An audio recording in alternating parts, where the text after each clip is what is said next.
Қайырлы күн достар, менің арнама қош келдіңіздер. Бүгін сіздермен бірге ауызда еритін өте дәмді, жұп-жұмсақ болып шығатын, ешқандай оқтауды қажет етпейтін медовый тортты бірге әзірлейтін боламыз. Бұл тортты міндетті түрде жасап көріңіздер осы рецептпен. Өте жұп-жұмсақ болады, қонақтарыңызды қуантатын боласыздар. Сіздерге рахметін айтатын болады. Видеоны толықтай қарап, менің каналыма тіркеліп, қоңырау батырмасын басып қоюды ұмытпаңыздар. Ал ендеше тортымызды бастайтын боламыз. Ол үшін алдын ала осындай кастрюль ыдысқа балымызды саламыз. Балды ерігенше жақсылап араластырып аламыз. Отымыз қатты болмағаны дұрыс. Орташа отта ерте берсеңіздер болады. Енді үстіне ас содасын салып, тез-тез венчиктің көмегімен осылай жақсылап араластырып аламыз. Түсінің әдемі болуы осы жерге байланысты, сондықтан қызартқанша жақсылап араластырып аламыз. Сонда медовиктің түрі әдемі қып-қызыл болып шығады. Енді оның үстіне қантымызды салып, қантымыз ерігенше тағы да араластырамыз. Содан соң сары майымызды саламыз. Сары майда ерігенше жақсылап араластырып аламыз. Барлығы ерігеннен кейін оттан алатын боламыз. Мінекей, енді оттан ала берсек болады. Ендігі кезекте жұмыртқамызды шетінен бір-бірден қоса отырып араластырамыз. Жұмыртқа қосқаннан кейін тез-тез араластырғанымыз дұрыс, себебі жұмыртқамыз пісіп кетуі мүмкін. Түсінің қып-қызыл болғанынан ешқандай қорықпаңыздар, солай болғаны дұрыс. Енді барлығын қосып жақсылап араластырамыз. Массамызға енді шетінен ұнымызды салып араластырып алатын боламыз. Ұнды міндетті түрде алдын ала илеуіштен өткізіп алыңыздар.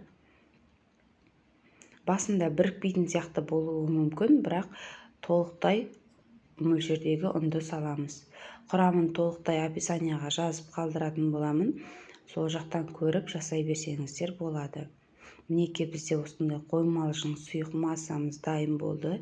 Енді осындай пергаментный бумагаға формамызды, қажетті формамызға домалақтап сызып аламыз. Сөйтіп 2 немесе 3 қасықтан қоса отырып, қасықтың көмегімен жайып алатын боламыз. Осылай тез-тез формаға жайғастырып аламыз, себебі ол медовый массасы тұра бергендіктен қоюлана береді, қиындап кетеді жайылуы. Сондықтан тез-тез барлығын жайып, алдын ала қыздырылған пеште шетінен пісіріп аламыз корждарымызды. 8-10 минутта корждарымыз біздің толықтай пісіп шығады. Сондықтан осылай тез-тез немізге формамызға салып, шетінен корждарымызды пісіріп аламыз. Ал енді корждарымыз піскенше біз креміне дайындайтын боламыз. Менде пломбир кремі, ең керемет кремдердің бірі. Алдын ала сливкимізді құйып, қоюланғанша жақсылап араластырып аламыз.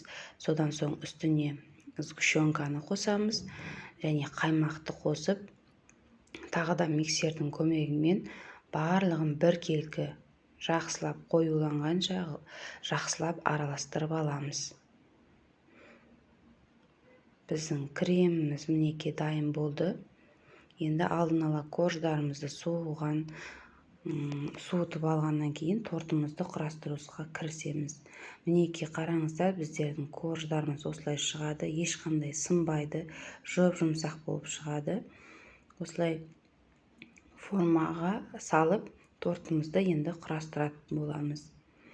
Кремнен 2-3 қасық арасына сала отырып, үстіне коржымызды салып, осылай формамен құрастырсаңыздар теп-тегіс болып шығатын болады. Менде 7-8 корждар шықты, біреуін үгітіп, бетіне себетін боламын. Мінекей, барлығын осылай жасап алдық. Бетіне үгітетінді сәл кішкене күйдіріп алсаңыздар болады.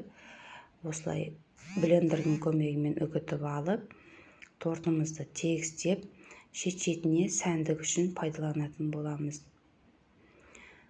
Видеодағыдай осылай сеуіп шығатын боламыз. Қалауларыңызша бетіне фрукты қойсаңыздар болады. Мен ешқандай сәндемедім. Осылай да дәмді болып шығады. Мінекей достар, біздің тортымыз дайын. Міндетті түрде менің рецептіммен жасап көріңіздер. Рахметтеріңізді айтатын боласыздар. Дәмі ауызда еритін болады. Өте керемет, модадан қалмайтын балды торттың рецептін сіздерге ұсындым. Видеоның соңына дейін қарағандарыңызға рахмет. Сіздермен болған Нұрия Амангелді. Келесі видеоларда жолыққанша қош сау болыңыздар. Назарларыңызға рахмет.